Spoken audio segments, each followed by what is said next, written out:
आज गुरुवार दिनांक 11 मार्च 2021 झूमच्या माध्यमातून होणाऱ्या महायोगधामच्या अनुभव कथनाच्या सत्रात आपल्या सर्वांचे हार्दिक स्वागत.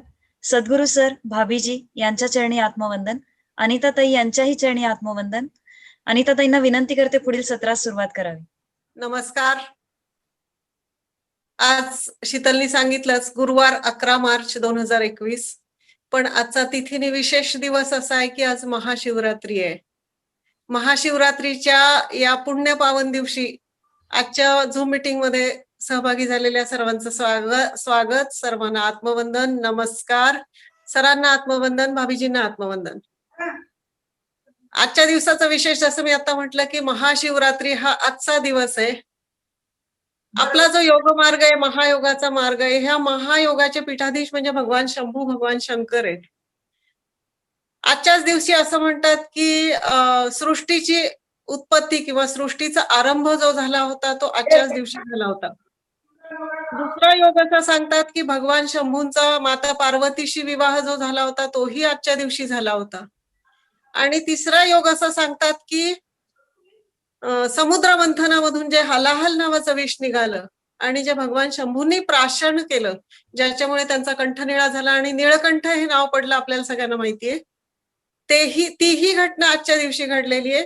पण त्यातही विशेष आहे की ते विष प्राशन केल्यानंतर असं म्हणतात की शंभूंच्या संपूर्ण शरीराची आग होऊ लागली. आणि मग देवांचे वैद्य जे होते त्यांनी असं सांगितलं की आजच्या दिवशी किंवा आजच्या रात्री त्यांना झोपू देऊ नका. आणि मग त्यांनी झोपू नये म्हणून त्यांच्या चिंतनामध्ये सर्व देवांनी आजची रात्र जागून काढली. एक प्रकारे तिला कालरात्री असंही म्हणतात. सप्तशतीमध्ये ज्या 3 रात्रींचा उल्लेख येतो, महारात्री, मोहरात्री आणि कालरात्री, त्याच्यापैकी आजची ही कालरात्री आहे. महारात्री जी आहे ती दिवाळीची रात्री असं म्हणतात आणि मोहरात्री ही दसऱ्यातली.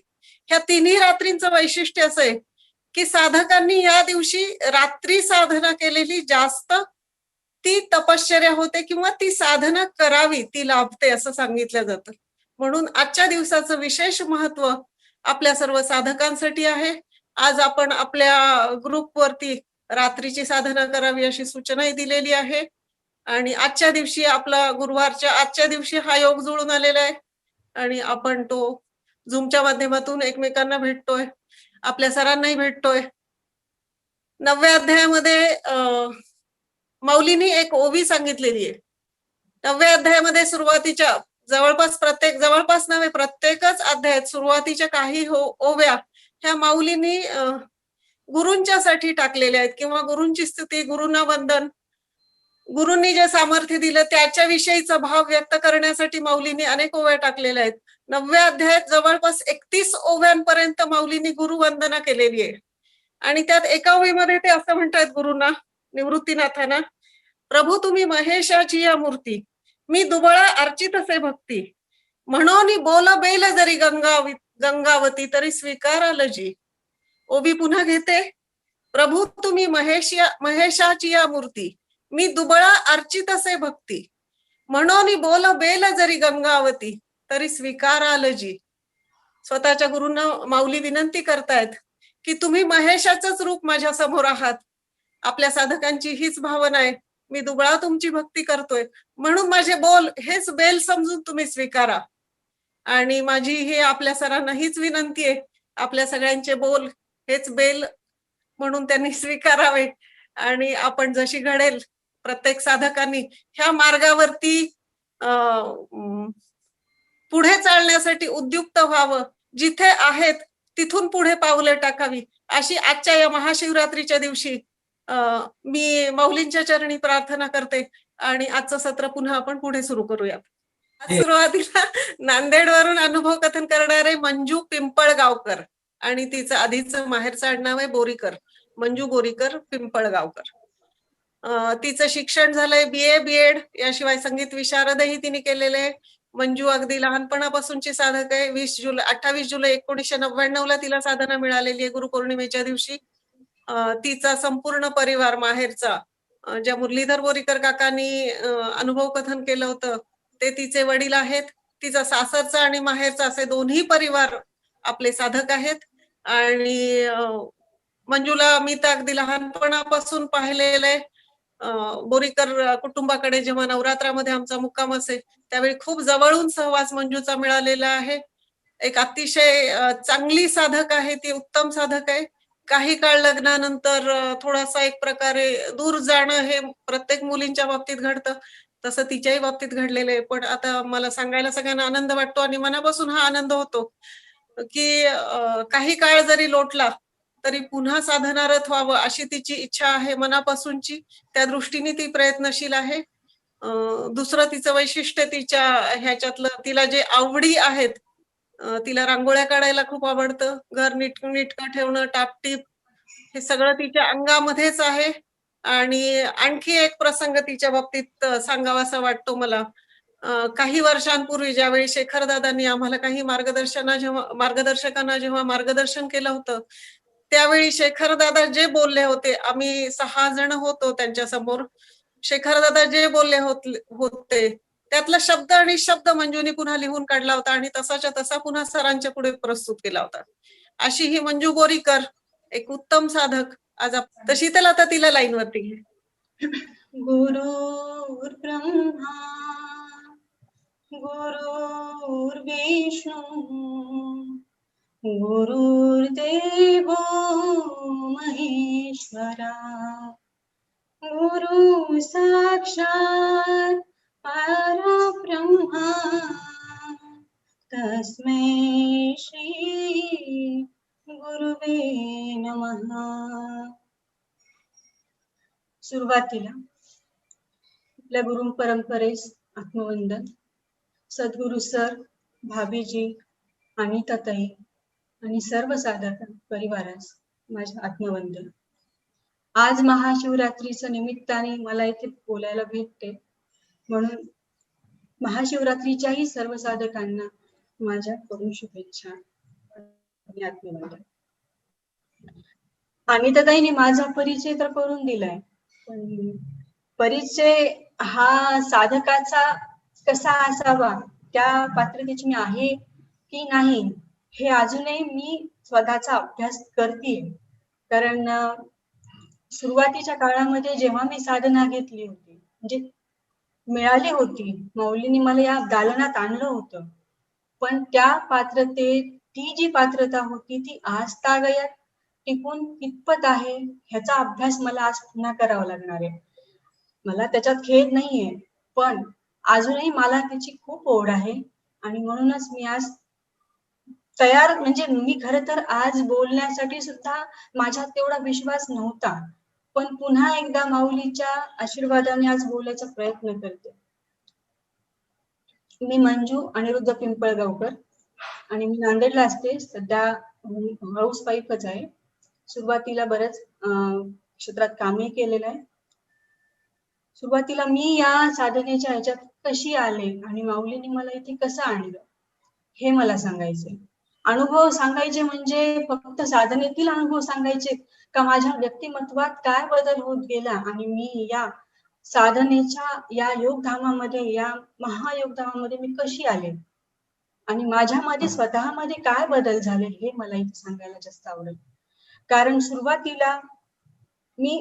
सुरुवातीला सांगते की मी एक अत्यंत मध्यमवर्गीय कुटुंबात राहणारी मुलगी आहे. माझे आई वडील आणि माझे 3 भावंड असा आमचा परिवार, आणि त्याच्यामध्ये आमच्या राहणीमान हे अत्यंत साधं, म्हणजे जसं की मध्यमवर्गीय कुटुंबात राहतात तसं. आणि त्यात आमचं ब्राह्मण कुटुंबीय असल्यामुळे आमच्या घरामध्ये सोहळं ओवळं देवाचं भरपूर व्हायचं.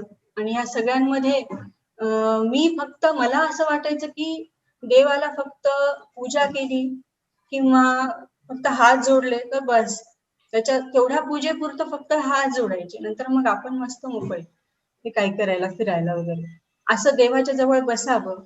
आणि कुठल्या पोथ्या वगैरे हे तर मी कधीच वाचलं नाही, कारण तो माझा पिंडच नव्हता. आणि हे ज्ञानेश्वरी वगैरे तर लांबचीच गोष्ट होती. या सगळ्यामध्ये पडायच्या, भानगडीत पडायच्या माझा तो स्वभावच नव्हता. पहिल्यांदा घरातल्या आईचं तसं नव्हतं. आमच्या आईचं खूप काय म्हणू, खूप भक्तिमय असं तिचं प्रवृत्ती होती ती खूप भावाने प्रत्येक गोष्ट करायची. घरातली देवाची सारी पूजा असो किंवा तिथं स्वयंपाक करणं असो किंवा तो बाहेरच्या लोकांना, आमच्याकडे असं मला कधीच आठवत नाही की कोणी आले आणि ते न खाता पिता तिला सोडले.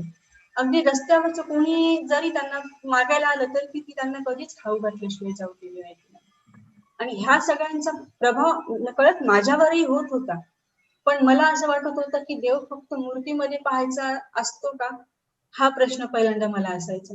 आणि मी फक्त असा विचार करत होते की मला माणसांमध्ये देव पाहायचा, असं मला कोणीतरी एक मिनिट शिकवणारा शीतल. गुरु मला भेटलं पाहिजे. म- आणि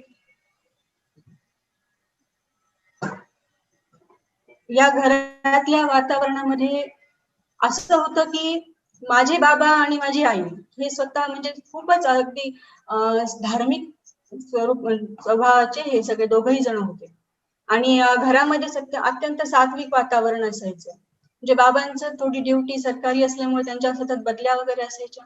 पण ते जेव्हाही त्यांना वेळ असायचा तेव्हा ते कीर्तन असो, कुठे काही कुठला धार्मिक कार्यक्रम असो, ते आवर्जून जात होते. त्यांना ती आवड होती. आणि त्यांना त्या सद्गुरूंची शोध म्हणजे त्यांच्या डोळ्यात दिसायचं की ते एका अशा गुरूंच्या शोधात आहेत की त्यांना ह्या मार्गामध्ये त्यांना कुठेतरी त्यांचा म्हणजे काय म्हणू, देव भगवंताशी भेट ज्याच्यामुळे घडू शकते, अशा गुरूंची त्यांना पहिल्यापासून शोध असते. ते शोध घेत होते. पण त्यांचा शोध इथे आपल्या योगधाममध्ये येऊनच थांबलेला आहे. आणि सुरुवातीला असं होतं की आई ह्या सगळ्या गोष्टीच्या विरोधात होती. माझा स्वभाव असा होता की मला फक्त शाळा, घर, कॉलेज, मित्र मैत्रिणी, गप्पा टप्पा, खाणे पिणे आणि घरी आल्यावर फक्त कधी कधी आईचे बोलणेही खाणे, ह्या सगळ्या गोष्टी जशा नॉर्मल मुलींचं असतं तसंच माझंही आयुष्य तसंच होतं. आणि बाबांचं कसं, मग ह्या सगळ्या शोध घेत असताना एकदा आनंदराव कोसोडीकर काकांकडे बाबांचं नेहमी येणं जाणं असायचं. आणि त्यांच्याकडे मात्र मग तेव्हा सरांची तिथे ज्ञानेश्वरी सुरुवात होती सुरुवातीला. त्यावेळी मग ते तिथे आनंदराव काका म्हणले तू येत जा, तुला ऐकायचंय ना हे सगळं ज्ञान, तू इथे आमच्याकडे येऊन तर बघ. मग त्यावेळी बाबा जेव्हा तिथे जायला लागले मग त्यांच्याकडून ते सगळं ऐकायला मिळायला लागलं आल्यानंतर, अरे हे असं आहे तसं आहे. पण तेव्हाही आमचं फार विशेष असं लक्ष नव्हतंच. म्हणजे आईला तर हे वेगळंच काहीतरी भानगड वाटत होती सुरुवातीला. तिला हे असं वाटायचं की हठयोग आहे आणि ह्याच्यामुळे बाबांच्या डोक्यावर परिणाम होणार आहे, हे सगळं ती इमॅजिन करत होती. कारण तिला ह्या कल्पना कोणीतरी सांगितलेल्या, कुठून तरी ऐकलेल्या ह्या सगळ्या अशा असायच्या. त्यामुळे मग त्यांना जेव्हा जेव्हा ते ज्ञानेश्वरीतून ते मग चर्वण तर्पण करायला लागले, बाबांची आमची तब्येत खूप चांगली होती, जाडजूड होते चांगले. आणि मग एका महिन्यात त्यांचं वजन एकदम कमी झालं. कारण ते एकच पोळी खाय म्हणजे त्यांचं चर्वण केल्यामुळे त्यांचा जो आहार होता तो अर्ध्याच्याही खाली गेला. आणि मग त्यांचं एकदम शरीर कमी झालं होतं त्या काळात. आणि धेरी वगैरे होती ती सगळी साफ झाली. हे पाहून मात्र आईला खूप टेन्शन आलं. ती म्हणायला लागली की हे काय आहे? हे कुठलं काढले तुम्ही? चांगलं आत्ताच तुमचं हे असं हाल आहे, पुढे तर आपलं सगळं आयुष्य जायचंय. आणि अर्ध्या पोळीमध्ये ना एक पोळीमध्ये तुमचं जेवण व्हायला लागलं. बया हे काही आईची स्टाईल होती ती. बया हे काहीतरी वेगळं दिसते बाबा भानगड, काही खरं नाही या माणसाचं आता, असं तिची स्टाईल. आणि आम्ही हसायचो फक्त बाजूला ऐकून, त्यांचे ते दोघांचे चालू असायचं ना, आम्ही फक्त एन्जॉय करत, मी तेव्हा फक्त एन्जॉय करत होते यांचे बोलणे कसं असायचं. बाबांचं ते अनुभव, अगं तसं नाही असं नाही, ते त्यांचं सांगायचे. ते म्हणते चुप बसा, आईचं असं असं, चुप बसा, जे तुम्हाला सांगते ते तरी करतेत का ते चरवण फरवण, असं तिची ती तशी स्टाईल होती बोलण्याची. आणि मग बाबाही काही जास्त बोलायचे नाही, तिच्या नादी लागायचे नाही, पण त्यांनी त्यांच्या घरी सोडलं नाही. मग काही काळानंतर बाबांना साधना मिळाली. साधना मिळाली म्हणजे ते आळंदीला शिबिराला गेले. मग शिबिराहून आल्यानंतर असं झालं की त्यांना त्या कर्मयोगाच्या क्रिया व्हायला लागल्या. फार त्यांना क्रिया कधी झाल्या नाही, पण त्यांचं जसं साधना घेतली, त्यांच्या ऑफिसमुळे म्हणा किंवा त्यांच्या अपडाऊनमुळे म्हणा, त्यांनी कधीही साधना रात्रीची सोडली नाही. 2 वाजता ते अजूनही उठते, 2 ते 3 वाजता, आणि ते सकाळपर्यंत त्यांची साधना असते. 2-3 तास त्यांची साधना आजपर्यंत ते करतात. पण त्या काळामध्ये मग आम्ही असं आमच्या साधं मी खाली झोपायचो, सरळ अशा 3 रूम होत्या डब्बा, आणि मग ते मधल्या रूम मध्ये देवघर होतं आणि समोर आम्ही झोपायचो. आणि मग मधल्या रूम मध्ये ते उठून साधनेला बसत होते 2-2:30 वाजता. मग जेव्हा बसत होते त्यावेळेस त्यांना त्या क्रिया व्हायला सुरुवातीच्या काळामध्ये होत होत्या, पण फार अशा नाही. फक्त असा ओ मोठ्याने इतकं की खूप आवाज मोठा व्हायचा, त्यांना आतूनच यायचा, ओंकार व्हायचा, किंवा मग ते असं वेगवेगळ्या असं वेगवेगळे आवाज करायचे. मग आम्हाला वाटायचं हे काय आहे अंगात आल्यासारखं, आणि आई तर घाबरूनच बसून राहत होती. एकदा त्यांनी सांगितलं होतं की त्यांचा अनुभव ते ह्यांना सांगत होते, कळंबरकर काका आले होते आणि आनंदराव कोसळीकर काकांना सांगत होते की माझा देह सूक्ष्म झाला आणि तो उडाला, तो छताला लागला, मग मी आभाळात गेलो. हे ऐकून तर आमचं तर वाटलं हे आता उडून जातेच कुठेतरी, असं आम्हाला वाटायला लागलं होतं त्या काळामध्ये. मग आम्ही आई म्हणतो की काही खरं नाही, हे जातेच आपल्याला सोडून, आता आता आपण असं त्यांना थोडस आपल्याला माघारी आणायचे, असं तिचं म्हणणं होतं. मग सुरुवातीला काहीच माहित नव्हतं तिला, आणि मग ती सगळं जेव्हा पाहायला लागली, मग काही काळाने तिला सोडून दिलं नाही. पण मग मी असं ठरवलं की माझ्या मनात असा प्रश्न निर्माण झाला की हे देह उडते म्हणजे काय होते, सूक्ष्म देह उडते काय, खरंच उडते का, आपण पाहायला पाहिजे एकदा. मग एक दिवस बाबा साधनेला बसले होते सकाळी, मग त्यांच्या ओंकाराने मला जाग आली. मी हळूच, अगदी इतकं हळू गेले आणि मागून वाकून पाहिलं तर काय करायला, खरंच उडते का, खरंच उडतेत का. आणि ते वाकून पाहिलं तर त्यांचं एकदम स्थिर बसलेले होते, ते काही उडत बिडत नव्हते, पण त्यांना एकदम जोरात ओंकारची क्रिया झाली आणि ते वेगवेगळ्या क्रिया व्हायला म्हणलं चला ह्यांचं विमान निघालं, आपल्याला नाही पाहिजे, चला गपचूप आपण आपलं झोपून जाऊ.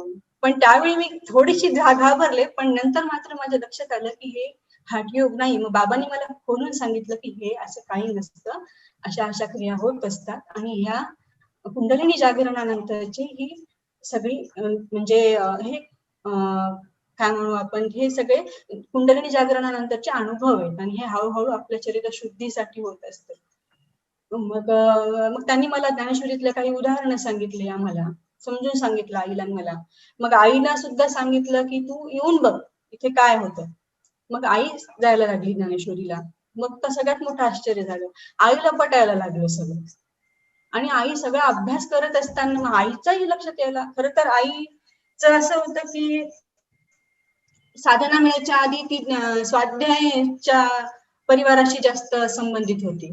भावफेरी करणे, पुन्हा त्यांचे ते वेगवेगळे सेशन्स अटेंड करत होते, आणि चांगलं म्हणजे त्याबद्दल म्हणजे जसं त्यांना सांगितलेलं असायचं ते सगळ्यांना पटवून व्यवस्थित द्यायचं तिला, ते चांगलं जमत होतं. आमच्याकडे पण स्वाध्यायाचे लोक यायचे, मग ह्या सगळ्या गोष्टींचा सवय होतीच आम्हाला. मग ज्यावेळेस ते तिथे जायला लागली, आता स्वाध्याय कमी झाला, मग माझ्या लक्षात आलं की नाही, ही आई तिथे जाऊन ऐकायला लागली म्हणजे म्हणजे ते हठयोग वगैरे काही नाहीये, हे व्यवस्थित आहे, आणि ह्याच्यात माणसातले लोक, माणसासारखी माणसं तिथे जाऊन साधना विधना करत असतील, आपण जाऊन फक्त एकदा पाहावं. मग आई जायला लागली. मग तिनं नाही ते उद्योग केला. एक दिवस तिनं विचार केला की ह्यांच्या साधनेच्या आसनावर आपण बसून बघू की ह्यांना अनुभव येतात ते आपल्याला पण येतात का. मग ती पूजा करताना बाबाच्या याच्यावर बसली जेव्हा साधनेला, तेव्हा मग तिला तिची भावावस्था एवढी वाढली आणि मग तिला आपोआपच क्रिया सुरू झाल्या. ती रडायला लागली, ती गाणं म्हणायला लागली, ती वेगवेगळ्या हालचाली करायला लागली. मी म्हटलं बाबा पटकन घरी या. आईला असं व्हायला लागलं. बाबा घरी आले, त्यांना तिनं सांगितलं, मी तिला जागा केलं, तिला पाणी पाजलं, आणि घरी नंतर मग सरांकडे ती गेली तेव्हा त्यांनी सांगितलं की तुम्हाला कुंडलिनी जागरण झालेलं आहे आणि असं मनाने करायचं नसतं. मग हे सगळं कळाल्यानंतर मग हे दोघेही साधक झाले. मग ते जायला लागले सगळं. मग ह्या आई बाबा साधना जेव्हा भेटली,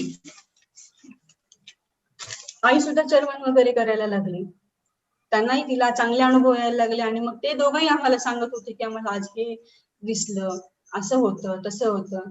मग मला हळूहळू थोडी ओढ निर्माण झाली की चला हे चांगलंय, म्हणजे पाहायला काही हरकत नाही जाऊन. मग बाबांनी सांगितलं की तू ज्ञानेश्वरीला येत जा. त्यावेळी जेव्हा बाबांना नाईला भेटली साधना, तेव्हा मी 9वी-10वी ला असेल, 10वी. आणि मग नंतर मी साधनेला त्यावेळेस नाही गेले, पण नंतर मात्र मी 10वीच्या नंतर ज्ञानेश्वरी जॉईन केली, ज्ञानेश्वरीला जायला लागले. आणि मग हळूहळू असं कळालं की आपण जे माऊलींना फक्त पिक्चर मध्ये बघतो एक संत ज्ञानेश्वर हा जो पिक्चर पाहिलेला होता मी फक्त, की एक असे भावंड होते, त्यांना असा त्रास झाला आणि त्यांनी असं असं लिहिलं बस, आणि ते चमत्कार वगैरे. हे एवढ्या चौकटीमध्ये जी मी ज्ञानेश्वर संत ज्ञानेश्वरांना माऊलींना पाहिलं होतं, त्याच्या उपरही त्याच्या खूप मोठ्या प्रमाणात ही माऊली काही साधी नाहीये, ही खूप वेगळी आहे. आणि ही फक्त संत ज्ञानेश्वर हे काय आहे, त्याची खरी ओळख काय आहे आणि हे सगळं साधना काय आहे, याची सगळी ओळख मला मग हळूहळू सरांच्या प्रवचनातून कळायला लागलं, की हे संत ज्ञानेश्वर आणि माऊलींनी जी ज्ञानेश्वरी लिहिली आहे ही फक्त एक काय म्हणू ग्रंथ नाहीये, हा जीवन जगण्याची कला सांगणारा ग्रंथ आहे. आणि ह्याच्यामधून आपल्याला जीवन सुसह्य कसं होईल हे तर कळतच, पण स्वतःच्या आत्म्याचा उद्धार कसा करायचा हे सुद्धा ह्याच्यातून कळतं. मग जेव्हा ज्ञानेश्वरीला जायला लागले आणि नंतर सरांची आईची बाबांची साधना म्हणजे त्यांना दोघेही साधक झाले, त्यानंतर मग सरांचं घरी येणं जाणं जास्त व्हायला लागलं. आणि सरांचं असं होतं की मला अशी म्हणजे जसं नॉर्मली सगळ्यांना वाटतं की महाराज लोक जसे असतात की त्यांना लांबूनच पाया पडायचं, त्यांच्या जवळ जायचं नाही, किंवा त्यांना हार फूल वगैरे हे मी तिथं कधीच पाहिलं नाही. आणि केव्हाही सर अवेलेबल, म्हणजे मग आपणही बोलू त्यांना ते प्रत्येकाला तितक्याच आत्मीयतेनं, तितक्याच गोड हसून, तितक्याच ह्याच्याने ते सगळ्यांना बोलायचे. आणि ह्याचा माझ्यावर जास्त इम्पॅक्ट पडला की नाही हे आपल्यासारखेच आहेत, म्हणजे हे आणि खूप सिद्ध पुरुष असून ते आपल्यालाही बोलतात, म्हणजे ह्यांच्यासारखं दुसरं कोणीच नाही, आपण ह्यांच्यांना सोडायचं नाही, आपण जात राहायचं, बघू काय होते पुढे. मग नंतर मग सर घरी यायला लागले. एकदा तर मला असं आठवतंय की आम्ही 11-12 वाजता 11:30 वाजत होते जवळपास, अंथरूण विंथरूण टाकून. आमच्या बाबांचं असं होतं की त्यांना सकाळी लवकर उठायला लागायचं, मग 9लाच ते आम्हाला दडपून झोपी घालायचे, कारण ह्यांच्यामुळे आम्हाला जागा नको राहायला आणि सकाळी ह्यांना उठावं लागायचं. मग आम्ही झोपलो नव्हतो, गप्पा मारत होतो, ते साधनेच्या वगैरे सांगत होते. आणि त्यावेळी सर 11 वाजता अचानक दार वाजले, पाहिलं तर सर बाहेर होते. आम्हाला इतकं आश्चर्य वाटलं की सर आता आणि त्यावेळेस घरी आपल्या. तशा त्याच्यामध्ये ते सगळ्यांमध्ये बसले. त्यांनी मग आम्हाला चर्चा केली, म्हणजे त्यांचे स्वतःचे अनुभव असतील, बाप्पासाहेबांचे असतील, त्यांनी त्यांचं बालपण असेल, हे सगळं साधं जसं बोलतात तसं ते आमच्याशी बोलायला त्यांनी सुरुवात केली. मग तू काय करतीस, तुझं काय चालू असतं, मग तू अभ्यास कशी करती, तुझं लक्ष असते का अभ्यासात, अजून कुठं असतं, इथं पासून त्यांची चौकशी. प्रत्येकाकडे त्यांचं असं लक्ष होतं. आणि ह्या गोष्टीचा इम्पॅक्ट माझ्यावर पण पडला. ते कधी म्हणजे आपण त्यांना बोलू शकतो ही सुद्धा भावना खूप मोठी होती माझ्यासाठी.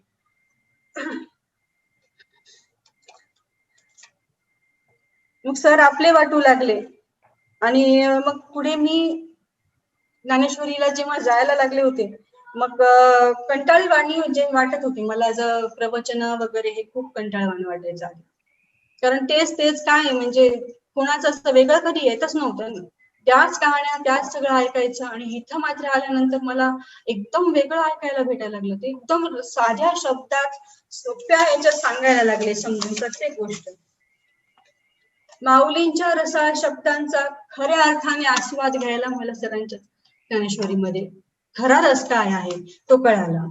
आणि ते रोजच्या सोप्या उदाहरणं देत सर आम्हाला म्हणजे पुढे नेत होते, सांगत होते.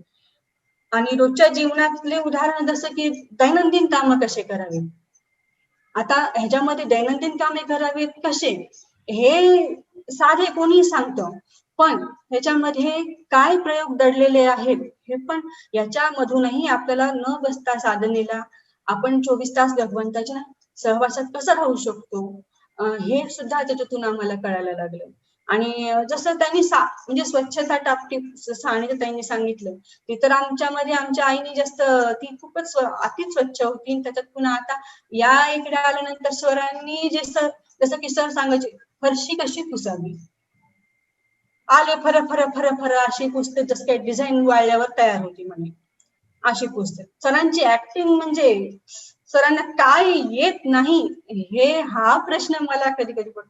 त्यांना गाणं येतं, त्यांना ऍक्टिंग चांगली जमते, ते छान कोणाचीही म्हणजे अगदी कोणालाही ते इम्प्रेस करू शकतात. जसं फरशी कशी पुसतात, वा असं व्यवस्थित पुसा म्हणे, चौकोन चौकोन चौकोन किंवा उभं किंवा आडवं असं पुसत नाही. फर फर फर आवडले वरखंडे वाळलं हे अशी कुठं फरशी पुसणं असते का? मग मनाला विचार करायला लागलो की खरंच इथपासून सर बोलायला लागले. दोरीवरचे कपडे कसे काढायचे, टर टर ओढले फेकले. त्यांच्या शब्दासारखं मला नाही सांगता येणार, पण ते अति म्हणजे इतकं इम्प्रेसिव्ह बोलतात बोलताना की माणसाला असं समजतं की हे आपल्यासाठीच बोलायला लागले. आपल्यामुळेच ते आपल्याला बरोबर लागू होतं ह्या गोष्टी. जेवायला कसं वाढावं, एका लाईनीमध्ये सगळे ताटं दिसले पाहिजे, एका लाईनीमध्ये सगळे पेले दिसले पाहिजे, एका लाईनीमध्ये सगळ्या वाट्या दिसल्या पाहिजे. कोणी कुठूनही बघितलं तरी ते शिस्तबद्ध, कुठं काय वाढायचं, कुठं चटणी वाढायची, कुठं भाजी वाढायची, इथपासून त्यांनी सगळ्यांना शिकवले. आणि कमाल आहे म्हणजे एक ह्याच म्हणजे कसं हद्द कुठे की सर असे नेहमी म्हणतात, जर कोणाच्या घरामध्ये जर स्वच्छता खूप म्हणतात लोक, आमचं घर खूप स्वच्छ असतं, आमचं घर खूप स्वच्छ असतं. पण खरं जर यांचं घर स्वच्छ कुठं बघायला मिळणार आहे, खरंच आहे का? त्यांचं संडास जाऊन बघा म्हणे. यांचं घर संडास जर स्वच्छ असलं ना तर यांचं घर स्वच्छ.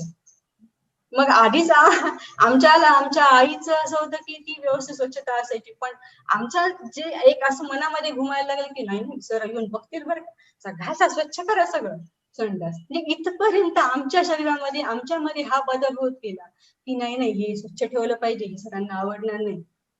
असं ह्या सगळ्या गोष्टींमुळे आम्हाला सगळ्या टापटीपणाची स्वच्छतेची अजून जास्त सवय लागली. आणि त्याच्यातूनही काय भगवंताला स्वच्छ सुंदर राहिलेलं नीटनेटकं राहिलेलं आवडतं, गबाळ राहिलेलं आवडत नाही. हेही ते सांगायचे. कसं राहावं, कसं दिसावं, दिसणं आपल्या हातात नाही, पण असं कसं राहणं हे तर आपल्या हातात आहे, असं ते सांगायचे. कसं की तुम्ही गबाळ राहिलं तर तुम्हाला आता जर तुम्हाला अकरा विकरा जर भगवंताचं रूप दिसलं कुठले तर त्याचं भीती वाटेल, पण त्याच्याविषयी प्रेम नाही वाटणार. तुम्हाला डोळे बंद केल्यानंतर कुठल्या गोष्टीची प्रतिमा समोर येते की सुंदर बाळकृष्ण, सुंदर नटलेला कृष्ण, सुंदर नटलेली राधा, त्यांचं राहणीमान, त्यांचं व्यक्तिमत्व. तसंच भगवंताला आपल्याला जसं भगवंत तसा आवडतो तसं भगवंतालाही आपणही तसं राहिलेलं आवडतं. हे सुद्धा म्हणजे इथपर्यंत कसं हसावं, कुठं हसावं, किती हसावं, हे सुद्धा सरांनी म्हणजे मी सांगू शकत नाही की त्यांनी या प्रवचनातून या म्हणजे प्रवचनातून मला म्हणजे या ज्ञानेश्वरी जेव्हा सांगतात सर त्यावेळेस काय उदाहरण साध्या साध्या सोप्या भाषेत ते कसं जगावं आणि कसं राहावं हे सुद्धा त्यांनी सांगितलं. त्या गोष्टींचा आणि त्याच्या अनुषंगाने जे भेटेभूत प्रयोग आहे, प्रतिमा प्रयोग आहे आणि परवानगी अर्पण आहे, हे सगळे प्रयोग त्यांनी आम्हाला कसं करायचे ज्ञानेश्वरीच्या माध्यमातून आले. ते जुळवणं हे आपल्या हातात आहे, सांगणं त्यांचं काम आहे. पण ह्याचा चांगला परिणाम आमच्याही मनावर झाला आणि साधनेवर पण व्हायला लागला, श्रद्धेवर पण व्हायला लागला. एक असा अनुभव सांगायचा आहे मला की मी 10वी ला होते आणि एक शाळा सुटली होती. म्हणजे हे मध्येच मी हा अनुभव सांगते, पण त्याच्याशी पुढे त्याचं कनेक्शन आहे. मी 10वी ला होते आणि शाळा भरत असताना एक माणूस तिथे उभा होता. म्हणजे बराच म्हणजे वयस्कर होता आणि चांगल्या अवस्थेत होता, काही भिकारी वगैरे नव्हता. आणि तो तिथे उभा राहून फक्त माणसांना रिक्वेस्ट करत होता, कोणी येणार की मला पैसे द्या. पण मग तो तिथे होता, मी तेव्हा लक्ष दिलं नाही, पण मी जेव्हा शाळा सुटल्यानंतर जात होते समोर जात असताना तरीही तो माणूस तिथेच उभा होता आणि तोच म्हणत होता की मला पैशाची खूप गरज आहे आणि तुम्ही मला पैसे द्या. त्यावेळेस पण मी थोडं लक्ष दिलं नाही, थोडं पुढे गेले. पण नंतर मला असं वाटलं की नाही, हा माणूस इतके वेळ झाला इथे उभा आहे आणि याला खरंच गरज आहे का पैशाची, आपण बघायला पाहिजे. आपण एवढं ऐकतोय आणि आपल्या घरी पण माझ्या आईचं हे असंच होतं की कोणाची मदत जनरली जर त्यांना खरंच गरज आहे तर त्यावेळेस त्यांना मदत करायला पाहिजे. मग त्यावेळेस मी पुन्हा माघारी आले आणि मी विचारलं, काका तुम्ही किती वेळ झालं उभे तिथे, तुम्हाला पैसे कशाला पाहिजे? त्यांनी सांगितलं, ताई माझं पाकिट चोरीला गेले आणि मला खूप लांब जायचंय आणि माझे पैसे नाहीयेत आणि मग तू त्याच्यामुळे मी मागतोय. मग त्याने मी मला बाबा आईनी 40-50 रुपये दिले होते, 40 रुपये फीस भरायची होती मला कशात तरी परीक्षेची. 10 रुपये माझ्यासाठी वाचलेले होते. म्हणून मग मी विचार केला की आपण काय सांगावं कुठल्या याच्यामधून आपल्याला भगवंताचं भेटू शकतो. म्हणून मग मी त्याला 10 रुपये त्यावेळेस मला ती भावना आली की मी त्याला दिले. तर त्याने 5 रुपये वापस द्यायला लागला. मी म्हटलं नको काका, तुमच्या जवळच ते 5 रुपये राहू द्या. तुम्ही खूप वेळ झाला बाहेर उभे, तुम्ही चहा पाणी काहीतरी प्या आणि जा. तर त्या माणसाच्या डोळ्यात एवढं पाणी आलं आणि ते इतका गहिवरला. ते म्हणलं ताई मी इतके झालं 2 तास झालं मी इथं उभं आहे आणि मला इथं कोणीही मदत दिली नाही, पण तू माझी ओळख आहे, गरजही ओळखली आणि मला खायलाही पैसे दिलेस, म्हणून देव तुझं भलं करू. तुझ्या सगळ्या इच्छा ज्या आहेत त्या तुला, ज्याची तू शोध घेतेस ते तुला मिळू. असं जेव्हा त्याने म्हणलं तर माझ्या अंगात इतकं एकदम मुंग्या आल्या आणि मी त्याला म्हणून पण नमस्कार केला, कारण जे जे भेटे भूत हा प्रयोग मी ऐकला होता. त्यावेळेस मग त्याच्यानंतर लगेच 6 महिन्यांनीच मग मला साधना मिळाली. सांगायचा उद्देश असा होता की देव तुझं भलं करू आणि साधना तुला जी हवी आहे, म्हणजे जे तुला तू ज्याचा शोध घेतीये ते तुला सगळं मिळो, हे जो तो मनातून बोलला त्याचा परिणाम असा की नाही माहिती नाही, पण त्याची ती जी श्रद्धा होती, त्यांनी जो आशीर्वाद दिला होता त्याचं फलस्वरूप असो किंवा माझं नशीब असो, पण मला साधना मिळाली. नंतर मग मला 28 जुलै 1999 ला साधना मिळाली गुरुपौर्णिमेच्या शिबिरामध्ये सकाळी 9:25 त्यावेळीचे अनुभव असं सरांनी जेव्हा हात ठेवला डोक्यावरती त्यावेळी फक्त खूप मुंग्या आल्या आणि खूप शांत वाटलं की खूप दिवसाची जी तळमळ होती ती एकदम माझी शांत झाली. एकदम शांततेचा अनुभव आला आणि खूप मुंग्या आल्या, खूप स्थिर वाटलं आणि मग ते झुलणे वगैरे हे क्रियानंतर व्हायला लागलं. मग साधनेला जाऊन बसल्यानंतर देवदेवतांचे दर्शन होणे, प्रकाश दर्शन होणे, ओंकार प्रगटणे, जसं की सर्वांनाच होतं आकार दिसतात वेगवेगळे, जप, गाणे म्हणणे, ह्या सगळ्या गोष्टीचे अनुभव मग मला यायला लागले. वेगवेगळे आसनं घरी होत होते. हे सगळे अनुभव घेत होते. आता एक मजेशीर अनुभव असं सांगायचंय की ते सांगावं की नाही हा मला कन्फ्युज होतं, पण मला सांगावं वाटतं. तर दुसऱ्या दिवशी असं सांगत होते मी की सरांनी सांगितलं होतं की आम्हाला की तुम्ही साधनेला बसल्यानंतर जे नवीन साधक आहेत तर ते त्यांनी बघा डोळे उघडून की कशा क्रिया होतात, कसं होतं, सगळ्या क्रिया कशा प्रगट होतात, तुम्हालाही कळेल आणि समजेल की कसं कसं होत असतं ते. मग आम्ही विचार केला ठीक आहे. मग नंतर सर उठून मध्ये गेले आणि नंतर मग त्यांनी अर्धा पाऊण तासाने सगळ्या साधकांना, खूप साधकांना तिथे जेवढे होते त्यांना सगळ्यांना वेगवेगळ्या क्रिया प्रगट झाल्या. खूप म्हणजे इतक्या क्रिया जायला सुरुवात झाल्या. मग आम्ही विचार केला, सरांनी सांगितले आपल्याला डोळे उघडून पाहू आणि डोळे उघडून पाहिलो आम्ही, मी आणि दीपा.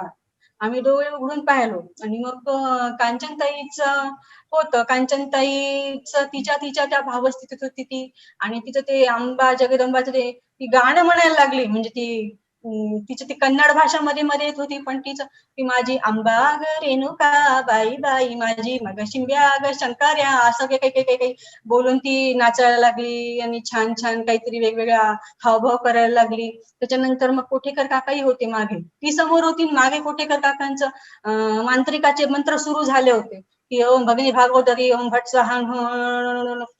करून हे वेगवेगळे असे प्रकार जेव्हा पाहायला लागलो आम्ही की कोणाचं गाणं सुरू झालं, कोणाचं मिट्टू मिट्टू मिट्टू मिट्टू, कोणी साप फुस फुस करायले, कोणी काय काय करायला लागलं. मग हे सगळं पाहून अचानक आमच्या दोघींना इतकं हसायला सुरुवात झालो आम्ही की खुदू खुदू खुदू इतकं जोरात हसायला लागलो.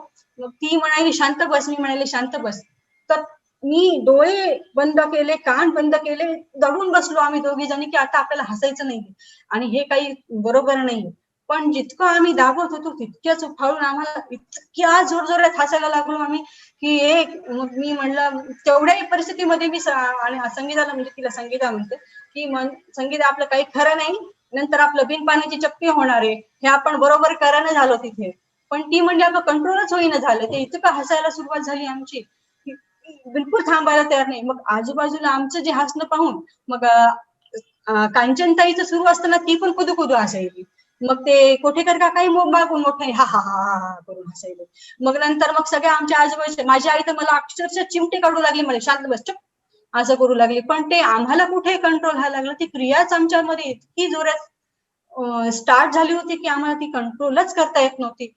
इतक्या जड पडू पडू हसायलो होतो आम्ही की नाही हे काय आपल्याला दाबल्याच जाईना ही क्रिया. खूप पोटातून एकदम हसू आलं. मग आमचं पाहून पाहून म्हणा की माहिती नाही, पण त्या माहोलमध्ये आजूबाजूला बसलेल्या सगळ्या स्त्रिया म्हणजे जेवढ्या कोणी लेडीज होत्या त्यांनाही हसायला सुरुवात केली. त्या सुद्धा हसायला लागल्या. मग नंतर इकडचे जेंट्स हसत नव्हते, मग ते सुद्धा जोरजोरात हसायला लागले. फक्त काही ठराविक सिन्सिअर साधक होते ते सोडून 2-4 जण बाकी सगळ्यांनी हसायला सुरुवात केली. नुसतं हास्य कल्लोळ माजला होता त्या दिवशी. आणि हे सगळं अर्धा पाऊण तास सुरू होतं. मग आम्ही विचार केला आता आपलं काही खरं नाहीये, हे आपल्यामुळे सुरुवात झाली आणि आपल्याला आता सर चांगलं धरणार आहे, चक्कीच आहे आपली म्हणलं. आणि मग सरांनी ओंकार घेतला. शेवटी ते अर्धा पाऊण तासापर्यंत चाललं ते सगळा गोंधळ. नंतर मग तो हळूहळू शांत झाला. आम्ही खूप म्हणजे कंट्रोल करण्याचा प्रयत्न केला, पण ज्यावेळेस सरांनी ओंकार घेतला त्यावेळेस आमच्या पोटातलं पाणी हल्लं की नाही आता आपलं काही नाही, समोर बोलून धाडतीच आहे आता, कोण केलं हे कोण नाही. मग आम्हाला काही बरोबर नाही. मग आम्ही सरांनी ओंकार घेतला आणि मग ते त्यांनी चालले गेले. काही नाही झालं. पण नंतर मग काही 4 वाजता जेव्हा चहा पाणी झालं त्याच्यानंतर मग ते काही साधक त्यांनी सांगितलं की या दोघींनी हसायला सुरुवात केली होती, यांच्यामुळेच हे सगळं झालं. सरांना सांगितलं, सगळेजण हसू लागले फिरी फिरी साधना सोडून. आणि म्हणलं आता संगीता आपलं काही खरं नाही, काही खरं नाही आता आपल्या दोघांचं. मग सर काय बोलते ह्याच्या विचाराने आम्ही घाबरलो आणि मग सरांकडे बघायला लागलो की आता आपल्याला बोलवते सर इकडे या म्हणून. मग त्यांनी सांगितलं मग काय झालं असले तर होत असते, ही सुद्धा एक क्रिया आहे. माऊलींनी जगदंबेनी सगळ्यांकडून ती हसून घेतलेली, ह्याच्यात तुझं काही वेगळं काहीच नाही. काय वाटलं असेल आम्हाला त्यावेळेस वर्ल्ड कप जिंकल्यासारखं असं यस आपल्या बाजूने सर बोलले. हे जी आम्हाला वाटलं होतं ते इतकं आम्हाला आनंद झाला की नाही खरंच ही क्रिया होती का, ह्याच्यानंतर आम्ही विचार करायला लागलो. मेन संगीत असं म्हणालो मग चल लांब राहण्यात करंट लागल पुन्हा एकमेकाला, करंट सप्लाय होतो ना इथे सुद्धा. हे एक गमतीशीर अनुभव आहे, पण मला सांगावासा वाटला कारण हा पण अनुभव आम्ही इथे घेतलेला आहे. आणि त्यावेळेस पण सरांनी आम्हाला म्हणजे सांगितलं की हे सपोर्ट केला. म्हणजे त्यावेळेस जर रागवले असते तर आम्हाला कदाचित थोडं धसकी बसली असती, काही वेगळं वाटलं असतं. पण त्यावेळेसही त्यांनी ते म्हणजे हसून म्हणजे हसता खेळता त्यांनी ते निभावून नेली ती वेळ. मग हे असं करता करता आमची साधना सुरू झाली. आम्ही अगदी हसत खेळत साधना करायचो. म्हणजे असं बळजबरी साधनेला बसणं हे किंवा बाबा आता बसावं लागते चला करा असं कधीच झालं नाही. आनंदाने, कारण हे कळायला लागलं होतं की ही साधना म्हणजे काय आणि ही आपल्यासाठी आहे, ही आपली आई आहे आणि हिच्याजवळ राहायलाच पाहिजे आपण. मग त्याच्यानंतर साधना मिळाली म्हणून. आणि एक आम्हाला असं होतं की सर नेहमी म्हणायचे की हा कोथिंबिरीचा बाजार नाहीये, इथे हिरे निवडले जातात आणि माऊलींनी तुम्हाला उचलून इथं आणले. मग आम्हाला एक चला आपण हिरे, आपण काय हिरे मग कुठं आहे. आमच्या मैत्रिणीमध्ये जाताना सुद्धा आम्हाला जोडायचं ह्यांच्यापासून आपण वेगळे नाही का, चांगले आहे माऊलींनी सिलेक्ट केलं, थँक्यू. असं पण आम्ही म्हणजे एक भगवंताशी कनेक्ट झालो, त्यांच्याशी आम्ही बोलायला लागलो. प्रत्येक गोष्ट मी शेअर करायला लागले माझं वैयक्तिक, बाकीचं म्हणजे मी प्रत्येक गोष्ट चांगली असो वाईट असो ह्या सगळ्या गोष्टी मी शेअर करायला लागले. हळूहळू तो संवाद वाढत गेला आणि मग साधना चांगली व्हायला लागली होती.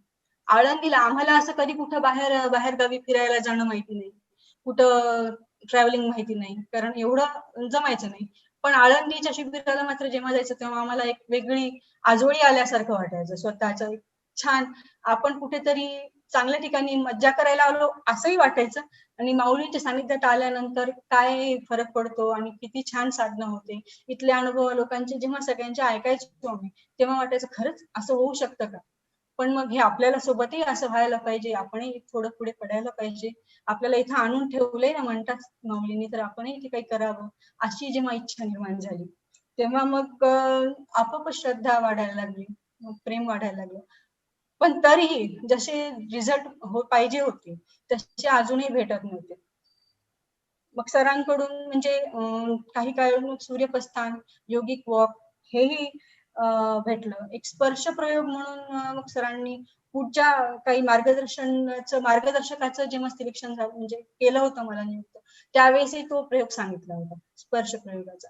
तो अनुभव मी आधीच घेते कारण पुढे मला दुसरं बोलायचं ते स्पर्श प्रयोगाचा असा एक अनुभव आहे की माझ्या लग्नानंतर आमच्या आत्यांचं ऑपरेशन झालं, बायपास सर्जरी.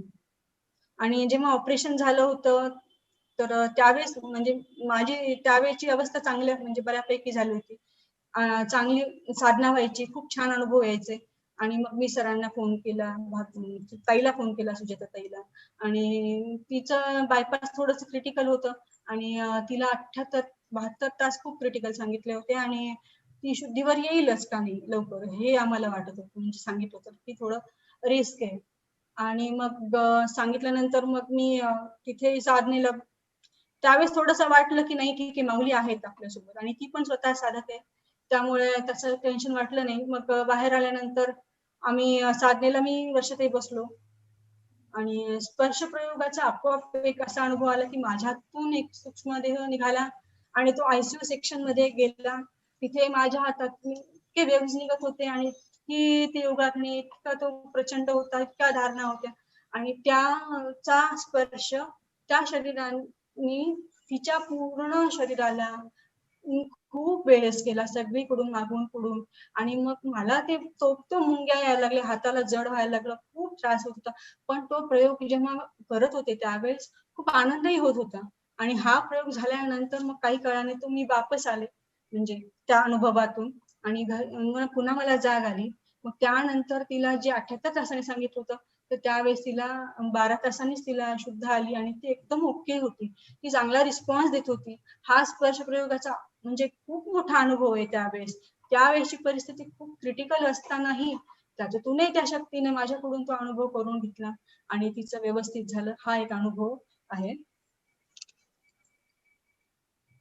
हे साधनेचे अनुभव म्हणून सांगताना एक नवरात्राचं एक सांगायचं की नवरात्र असलं की आमच्यासाठी पर्वणीच होती, कारण त्यावेळेस सगळेजणी पुण्याचे सगळे साधक आमच्याकडे असायचे. अनिताताई, कांचनताई, स्मिताताई सगळेजण यायचे तर आम्हाला खूप आनंद होत होता. कारण एकतर खूप दिवसांनी एवढे मोठे उच्च पदावरचे खूप असे मोठे लोक असूनही आपल्यासारख्या साध्या घरामध्ये ते येऊन ऍडजस्ट होतात, आमच्यासारखंच राहतात, खातात आणि त्याचाच आनंद आम्हाला इतका होत होता की त्यांच्या आणि कधीच त्यांच्या बोलण्यातून आम्हाला असं वाटलं नाही की ते खूप मोठे आहेत आणि ते इथं राहत आहेत, त्यांना त्रास होतोय, कुठल्याच गोष्टीचा नाही. आणि त्यांनी खूप प्रेम दिलंय आम्हाला आणि अजूनही देतच आहे. त्यावेळेस मग खूप आमची गडबड असायची, म्हणजे नवरात्र सकाळी चला उठा पळा, साधनेला जायचं, सकाळी सप्तशतीला पाठात ज्याचं ज्याचं आवरलं तर ते योगिक वा करत जायचं, तिथंच हे करायचं. हे सगळा जो अनुभव आहे तो खूप आनंददायक होता. खूप आनंद भेटत होता त्या गोष्टींमधून आम्हाला सगळ्यांनाच. आणि मग त्यावेळेस साधना सुद्धा तितकीच तन्मयतेने आणि इतकी छान भावावस्था व्हायची. त्यांचे अनुभव त्या आम्हाला सांगायच्या एकमेकांचे. ती एक पर्वणी, तो एक वेगळा आनंदही आम्ही घेतलेला आहे. त्या काळामध्ये स्मिताताई आणि संगीताताई लहाने ह्या आमच्याकडे राहिल्या. त्यावेळी मी 11वीला असेल आणि त्यांचं जे म्हणजे पूर्ण त्यांनी ते वाहून घेतलं होतं स्मिताताईंनी यांनी, की त्याच्यामध्ये त्यांनी इतका बदल कसा काय म्हणजे त्यांनी करून घेतला. त्या इतका साधना करायची म्हणजे ती इतकी तन्मयतेने सगळं स्मिताताई करायची की मी तिच्याकडे म्हणजे वाटायचं इतकं 24-24 तास ती फक्त त्याच अवस्थेत असायची. तिचं खाणं जरी असलं तरी पण तिचं ते काहीतरी वेगळं चालू असायचं. ती सांगताना खाताना सुद्धा त्याच अवस्थेत असायची आणि ती सांगत होती की मंजा, ती मला मंजा म्हणते, मंजा तू असं करत जाय, मंजा असं करत जाय. मग तिच्या त्या आपुलकीनच आम्ही इतकं हे झालो. आणि तिनं सरांचेही अनुभव सांगितले, तिनं तिच्यामध्ये देहशुद्धीचे प्रयोग केले. त्या देहशुद्धीच्या प्रयोगामधून तिच्यात काय फरक पडला, तिच्या त्या क्रिया पाहिल्या, याच्यामधून तिनं काय काय अनुभव घेतले हे सगळं पाहिलं. त्याचा इम्पॅक्ट मला त्यांच्याकडून खूप शिकायला भेटलं. सारिकाताई होती, तिच्याकडूनही खूप शिकायला भेटलं की तिनं त्यांच्या निरीक्षणातून एक वेगळी समज निर्माण झाली की असं पण करतात. पण एवढ्यावरही साधना मिळूनही 1-1.5 वर्ष झालं होतं, तरी पण माझ्यात जसा म्हणावा तसा फरक पडला नव्हता असं मला वाटायला लागलं. आणि मग सरांनी विचारलं एक दिवस की, आणि ते असं नेहमी म्हणायचे की दीपाली छान बोलते आणि ती खूप प्रेमळ आहे, तिच्यामध्ये खूप प्रेम आहे. मग मी विचार करायचो तिच्यात प्रेम आहे, माझ्यात काय आहे? प्रेम नाही. मी माझ्या डोक्यामध्ये हा विषय चालू असायचा. आणि मग सरांनी सांगितलं की त्यांनी मला 14 जानेवारी 2001 या दिवशी त्यांनी मला बोलवलं आणि आम्ही विचारलं की सर माझा असे अनुभव दुसऱ्यांचे कसे येतात, मला तसे नाही, मला असं असं होतं. मग सरांनी म्हणे तू प्रेमच नाही म्हणे, कोरडी ठक्क आहे म्हणे, तू काहीच नाही तुझ्यामध्ये, तू दोष लिहून आण म्हणे तुझे सगळे. मग मी विचार केला की काय कोरडी ठक्क म्हणजे नेमकं काय, आणि म्हणजे मला प्रेम नाहीये माझ्यात म्हणजे काय, ह्याचा विचार मी करायला लागले. मग मी घरी आले, आरशासमोर उभी राहिली. पहिल्यांदा वरून खालपर्यंत पाहिले मी, म्हणजे जिवंत तर आहे पण मग माझ्यामध्ये काय आहे एवढं कमी की सरांनी सांगितलं की काय कमी आहे, तू तुझा शोध, स्वाध्याय कर, स्वतःचा अभ्यास कर, तुझ्यामध्ये काय दोष आहे हे तू लिहून आण म्हणले. ते 15 दिवस तुला वेळ देतो. 15 दिवसामध्ये मी काय, 15 दिवस आत्मनिरीक्षण कर म्हणले, तुझ्यामध्ये खरंच काय काय दोष आहे. मग मी सगळ्यांना बघायला लागले की सगळ्यांमध्ये ह्यांच्यात काय गुण आहेत, ह्यांच्यात काय गुण आहे, आईमध्ये काय आहे, पोरांमध्ये काय आहे, बाबांचं कसं आहे, अनिताताईचं कसं आहे, हे सगळ्यांच्या आठवण करत करत मग मला लक्षात आलं की अरे यांच्यामध्ये काही ना काहीतरी आहे, पण माझ्यामध्ये खूप दोष आहेत. मला राग आहे, मला खायला वेगवेगळं लागतं, मला टीव्ही बघा वाटतो, मला मस्त मज्जा करा वाटते, ह्या गोष्टींमध्ये जास्त रस आहे, तमोगुणी आहे. आणि मग हे मी लिहून काढायला लागले. आणि मी माझ्या मैत्रिणींना सुद्धा सोडलं नाही. मी माझ्या मैत्रिणींसमोर जाऊन काय ग, कशी वाटते मी तुम्हाला, म्हणजे कशी वाटते म्हणजे माझ्यात काय काय, तुला कसं वाटतं, माझा स्वभाव कसा असेल, ती सांगत होती. मेघे खरं सांगू का तुला, तुझ्याकडे पाहिलं ना तर असं वाटते म्हणे की तू खूप शिस्त आहे आणि तुला असं कोणाशी तुच्छ समजते असं वाटतं मला. हो का, म्हणजे इथपासून माझी तयारी सुरू झाली की माझ्यामध्ये काय दोष आहे. आणि हे सरांनी मला जागं केलं त्यावेळी की नाही, हे असं कमी आहे. हे त्यांनी सांगितल्यानंतर माझ्या डोक्यात प्रकाश पडला, नंतर मी सुरुवात केली आणि मग मी स्वतःचे दोष लिहून काढले. मग खूप दोष निघाले. मग कधी त्यांनी मला मग हे सगळं वाचून दाखवायला सांगितलं, मग ते हसले आणि म्हणे तू येत जा, मग मी तुला सांगत जाईल की कसे प्रेमवाढीचे प्रयोग मग त्यांनी सांगायला सुरुवात केली. मग कधी घरी, कधी ग्राहक मंचामध्ये ते मार्गदर्शन त्यांनी खूप वेळ घातलाय, खूप वेळ दिलाय सरांनी माझ्यासाठी. आणि माझ्यात बदल व्हावा म्हणून त्यांनी खूप तळमळ केली. मार्गदर्शन त्यांनी माझं घेतलं कुठेही, म्हणजे मी जायचे, ग्राहक मंचात जायचे, त्यांच्या त्या कामाच्या घटपटीतही ते माझ्याकडे लक्ष देऊन त्यांनी माझ्यावर खूप म्हणजे खूप वेळ घातला, त्यांनी मला सांगितलं खूप. आणि मग माझ्या खऱ्या अर्थाने स्वाध्याय सुरू झाला. पण त्या गोष्टीमुळे मग मला माझ्यामध्ये हळूहळू तो प्रयोग कसे गिरवायचे हे त्यांनी तिथून सांगितल्यानंतर माझ्यामध्ये प्रतिमा प्रयोग हा जास्त प्रकर्षाने जेव्हा मला ते सुरू झाला. आणि त्यावेळेस मग माझ्यामध्ये प्रेम खरंच मग भावावस्था वाढली, खूप छान अनुभव यायला लागले. आणि मग या सगळ्या गोष्टींमधून माझी श्रद्धा वाढली, अनुभवात फरक पडला, प्रेम वाढ झाली. आणि गाण्यामध्ये सुद्धा आधी मी फक्त स्वरात गायचे, मग ती भावावस्था आली, भाव निर्माण झाले. हे सगळं ह्या सरांनी माझ्यावर केलेल्या या काय म्हणू, इतका त्यांनी माझ्यावर मार्गदर्शन केले त्यांनी की त्यामुळे हे सगळं शक्य झालं. आणि मग ते सगळे अनुभव यायला लागले. मग योगाग्नी काय असतो हे मला पहिल्यांदा कळालं. मग योगाग्नी वाढायला लागला, खूप प्रमाणात वाढला. कुठे कुठे योगाग्नी वाढतो, कसा वाढतो, आणि मग तो निरीक्षण क्षमता वाढली. मग सगळ्या ह्या धारणा प्रवाह त्याचा खूप अनुभव यायला लागला. मग छान साधनेतही मन असं चलबिचल करणं, म्हणजे शांत राहायला लागलं मन, आणि खूप स्थिर मन झालं त्यावेळी. त्यानंतर मी देहशुद्धीचे प्रयोग त्यांनी सांगितले करायला. त्यावेळेस लग्न ठरलं होतं माझं, 1-2 वर्ष चालल्यानंतर लग्न ठरलं होतं. आणि तरी पण मग सर आधी नाही म्हणले, पण मी हट्टाने ते देहशुद्धीचे प्रयोग केले त्यावेळी. आणि मला असं वाटायचं की मुठभर शेंगदाण्यावर कसे हे राहतात आणि हे कसं होऊ शकतं. पण सुरुवातीला भीती वाटली, म्हणजे हे होऊ शकत नाही काही की असं. पण आपण करू शकतो हे नंतर जेव्हा म्हणजे हा विश्वास निर्माण झाला, मग देहशुद्धीचे प्रयोग सुरू झाले. त्याच्यातून तर अजून फरक पडला. मग खूप छान स्थिती यायला लागली. देवशुद्धीचे प्रयोग गिरवले. मग त्यावेळेस मग त्यांनी मला मार्गदर्शक पदासाठी नियुक्त केलं. 5-6 जणींना त्यांनी भरपूर मार्गदर्शन, ते सुद्धा मी लिहून ठेवलेलं आहे, माझ्याकडे अजूनही आहे ते. कसं मार्गदर्शक उत्तम कसा असावा हे तर सुद्धा त्यांनी म्हणजे त्यांनी खूप घंटे घातले त्यासाठी, खूप दिवस हे सगळं आमच्यावर चालू होतं त्यांचं. आणि मग त्यांनी लिहून ठेवलंय मी सगळं, हे अजूनही आहे. नंतर शेखर दादांची भेट झाली की सरांनी आम्हाला त्यांच्या समोर घेऊन उभं केलं की हे 5-6 लोक आहेत, त्यांना मी असं तयार केलेलं आहे, म्हणजे मला असं वाटतं की हे करू शकतात म्हणून.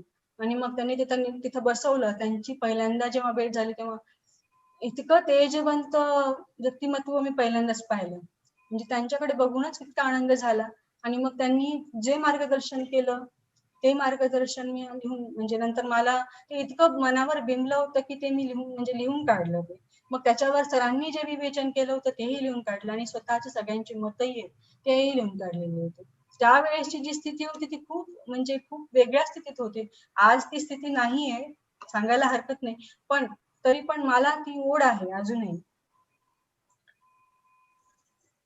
त्याच काळामध्ये मी आकाशवाणीमध्ये माझं सिलेक्शन, कारण एक आत्मविश्वास निर्माण झाला होता, मला स्टेज कव्हरेज नव्हतं, पण या सगळ्या गोष्टींमधून एक वेगळं कॉन्फिडन्स आला, बोलायचं कळायला लागलं. मग ते निवेदक म्हणून मी आकाशवाणीमध्ये काम केलं 8-9 महिने.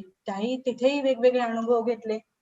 मग लग्न झालं 2004 तारखेला. मग B.Ed झालं, नोकरी झाली. कस्तुरबा गांधी महाविद्यालयामध्ये मी 2008 ते 13 मध्ये काम केलं. तिथं खूप कठीण प्रसंगामध्ये म्हणजे खूप कठीण प्रसंगही आले. तिथले लोकही काही व्यवस्थित नव्हते, तरी पण त्याही परिस्थितीमध्ये कसं लोकांशी कनेक्ट राहायचं आणि त्यांच्याकडून कामं कसे करून घ्यायचे, हे सगळं, हे आपला जो ठेवा होता, जो मला मिळालेला होता, त्याच्या दमावर मी हे सगळं पेललं.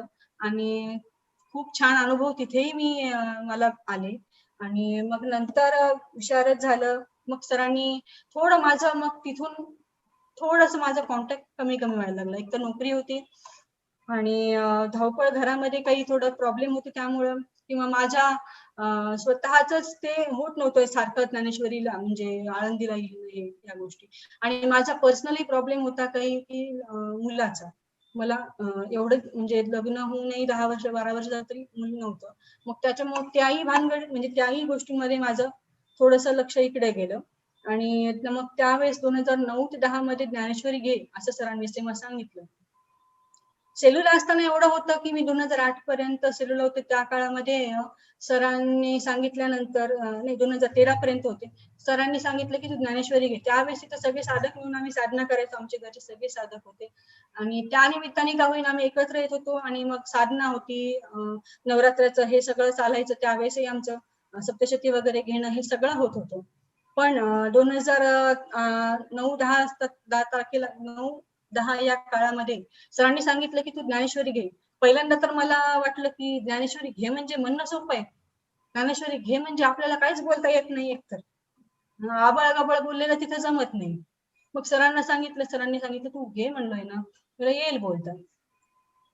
मग म्हणलं ठीक आहे, सरांनी सांगितलं तर येईल बोलता, आपल्याला काय, आपण घेऊ.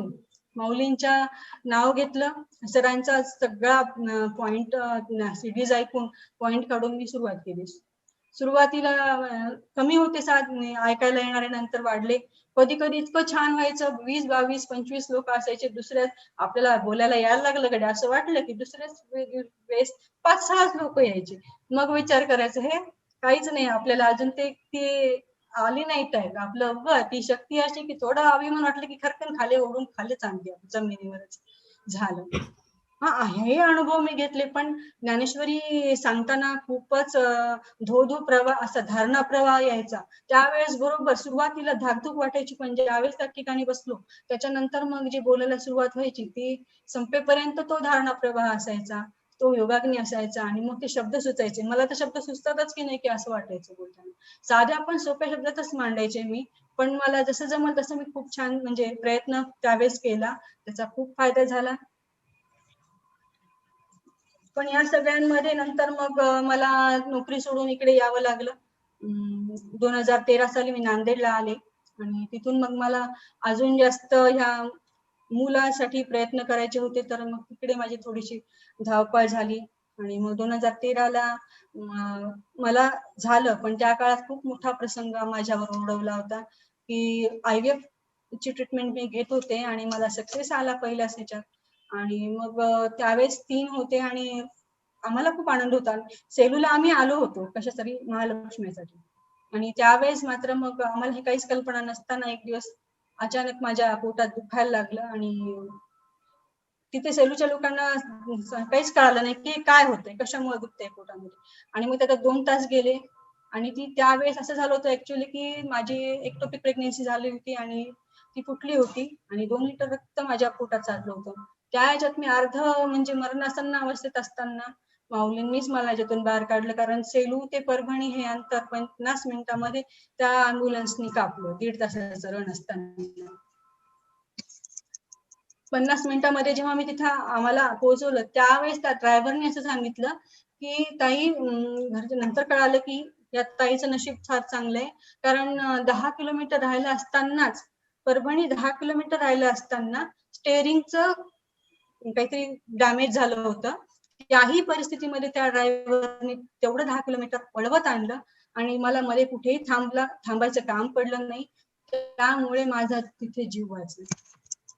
खूप मोठा म्हणजे 40 पर्यंत माझा बीपी लो झाला होता, 35 पर्यंत. कुठलीही गॅरंटी नव्हती, फक्त माऊलींच्यावर विश्वास होता आणि म्हणूनच मी हे सगळं पार करू शकते. त्याच्यानंतरही माझ्यासोबत बऱ्याच तशी रिपीट झाली, पण त्यावेळेस थोडं लवकर हे झालं.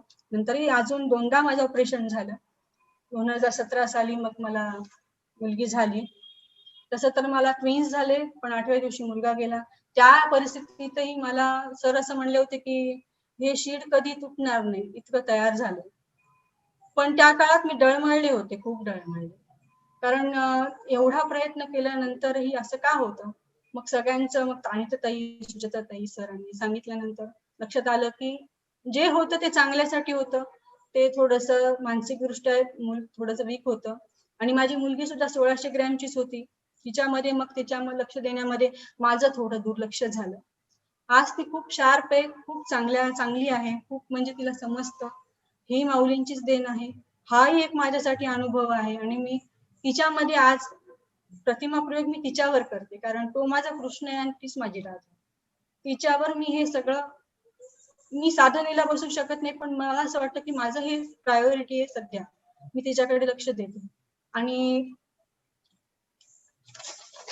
हे सगळं चालू असतानाच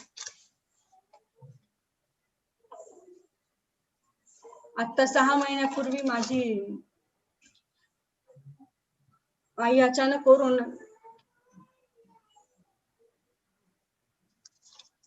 कोरोनाने गेली. खूप मोठा धक्का बसला. अजूनही मी त्याच्यातून कितपत बाहेर पडले मला माहिती नाही, पण मी ठरवलं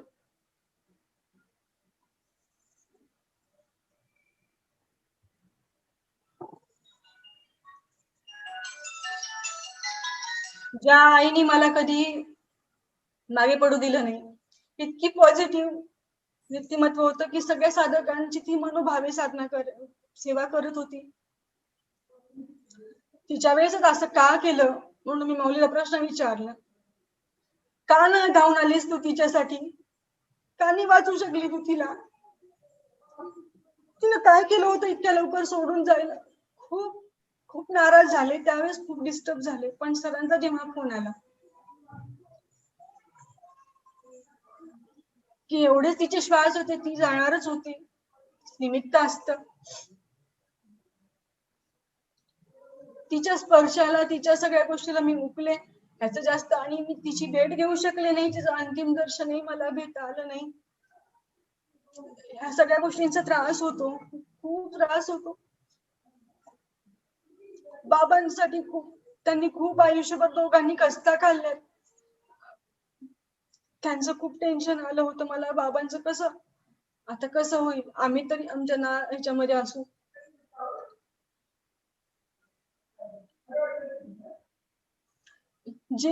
घरी गेल्यानंतर जी आई मला समोर पहिल्यांदा दिसावी वाटत होती, आज तिचा फोटो पाहिल्यानंतर, हार घातल्यानंतर माझ्या मनावर किती वेदना होतात. मी नाही सांगू शकत, पण त्याच्यातूनही मी बाहेर पडण्याचा खूप प्रयत्न करते.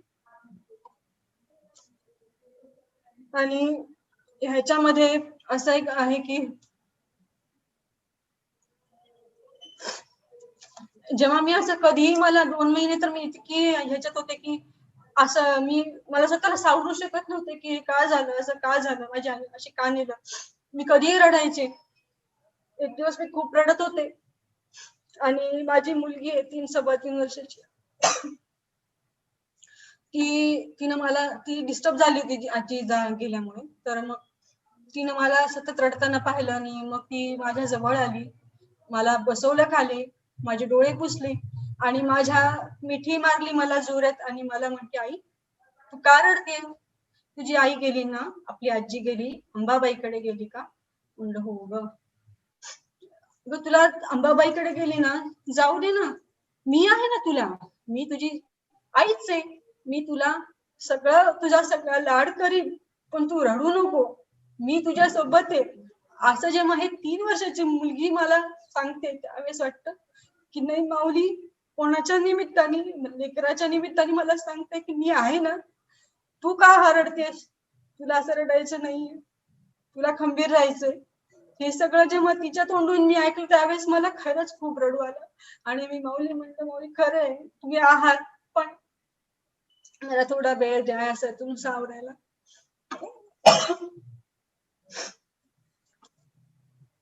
त्याच्यातून सावरायला 6 महिने झाले. प्रयत्न करतोय आम्ही सगळे जण त्याच्यातून बाहेर पडण्याचा, पण आईचं इतक्या लवकर विसरणं शक्य नाहीये. हे सगळं उफाळून पुन्हा पुन्हा येतं. मग याच्यातूनही सरांनी मला जागं केलं. परवा मी 8 दिवसानंतर खाली फोन केला होता सरांना, सर तब्येत कशी आहे. कोरोना झाला होता त्यावेळेस फोन नाही करता आला. मग सरांनी मग त्यावेळेस मला जशी आई आपल्याला जागा करते कुठल्याही गोष्टीतून, तसं सरांनी मला, काय करायलीस तू, काय काही साधना करते का, काही ठम्म बसली नुसतं, काही सगळं सोडून दिलं, देवाला सोडून दिलं. नाही सर नाही सोडलं. नाही, तू पुन्हा कर, श्रवण कर, स्वतःच कर, स्वतः तर कर, घरी तर कर, तुझ्या पुरतं कर, पण सुरुवात कर. मी हे जेव्हा ऐकलं तेव्हा म्हणलं खरंच आईच्या नंतर सद्गुरूच असतात की ते आईसारखंच आपल्या शिष्यांना सांगतात की नाही तू कर, जागा करतात. आणि ते सरांनी मला केलं, चरवण करायला सुरुवात केली आहे. सरांनी जसं सांगितलं तसं योगाग्नी वाढला होता. मला समजलं की नाही, माऊलीची हीच इच्छा आहे, आपण तर घरातलं का होईना पण सुरुवात करावी. आणि मी सुरुवात केली आहे. माहिती नाही आता मी तर सुरुवात केली, आता माऊली जसं दाखवल दिशा तसं करेल. आजची स्थिती तर फार काही चांगली नाहीये, पण मी त्याच्यातून बाहेर पडण्याचा खूप प्रयत्न करेन.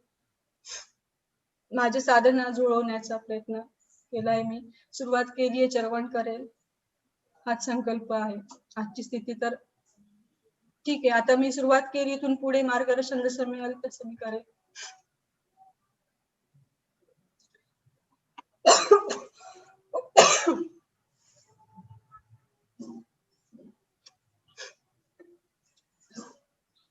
आज मला इथे अनुभव कथन करण्याच्या आधी खरंच काही कॉन्फिडन्स नव्हता, कारण मी ताईला म्हणले सुद्धा, ताई मला काही बोलता येणार की येईल की नाही माहिती नाही, काय बोलल ते माहिती नाही, पण मी बोलल, पण किती वेळ बोलल हे सांगता येणार नाही. पण ताई म्हणली अगं बोलता येईल, काय त्याला, माऊली आहे ना. झालं, दिलं सोडून. आज माझ्याकडून माऊली बोलून घेतलं, आज मला इथे अनुभव कथन करण्याची संधी दिली. धन्यवाद. सगळ्यांना आत्मवंदन. संपवा. छान. सद्गुरू सरांच्या परवानगीने आजचं सत्र संपलं असं जाहीर करते, मीटिंग एंड करते. आत्मवंदन सर्वांना.